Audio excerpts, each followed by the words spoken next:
Hi there. Thanks for tuning in to Debt Bites. I'm Michael Bovee with Consumer Recovery Network. Today I want to answer a question that I get frequently enough. Why should you pick up the phone when a debt collector calls? Well, the number one reason to pick up the phone and talk with a debt collector is because you have a goal you want to accomplish, and the way to get there is by speaking to them. So when debt collectors call, and they do a lot, okay, if you have not paid your bill for any period of time and you're watching this video, or multiple bills, you know how much debt collectors can call. Should you answer all their calls? Heck no. Should you only answer calls when you have something that you want to convey to them, or some kind of end result that you're trying to accomplish, like a goal in mind, like negotiating or paying? Absolutely. So, debt collectors come in many shapes and sizes. You can actually consider your bank a debt collector when you haven't paid them. And there's collection agencies that collect, and they only get paid by the bank if the bank hired them, if they get you to pay. And then there's debt buyers, and then there's debt collection agents, or agents that work for debt collection attorneys. And so there's all these different shapes and sizes. And they all are pretty much synonymous when it comes to how to, or what to expect when you're picking up their phone calls.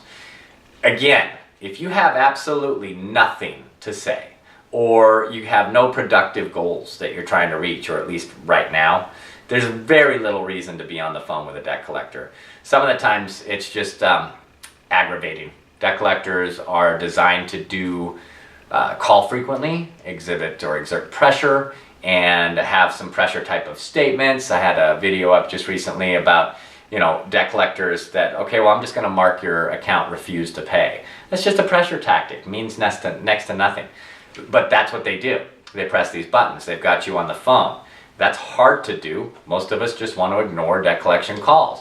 So if they're going to have you on the line, they want to make productive use of that time trying to get you to pay something. Well, guess what? That plays to your strengths when you have a goal in mind. Don't pick up their phone. If you happen to pick up and you didn't mean to, you were distracted or something, just politely excuse yourself. Just let them know, hey, I'm on the phone with somebody else at the time, or somebody's in front of me, or somebody's at the door, I'm driving, whatever, and politely hang up.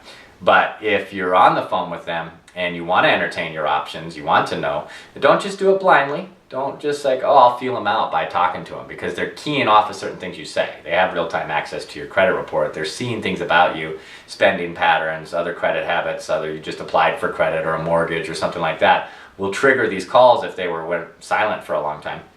And you might give away information that you would prefer not to have them know, or tip them off to something. So don't just feel them out and start saying, well, I wonder what these guys would settle for. I wonder if they'll take my 10 cents on the dollar, which they're not gonna. Have something productive. Otherwise, just get off the phone with them. And if you are on the phone with them and you want to reach some kind of settlement, we have other videos on this YouTube channel. I've got a ton of information on our website, debt collector specific, topical, timing, all of those things. So check out some of our other YouTube videos in order to learn more about what to say, when to say it, and how to negotiate the best deal.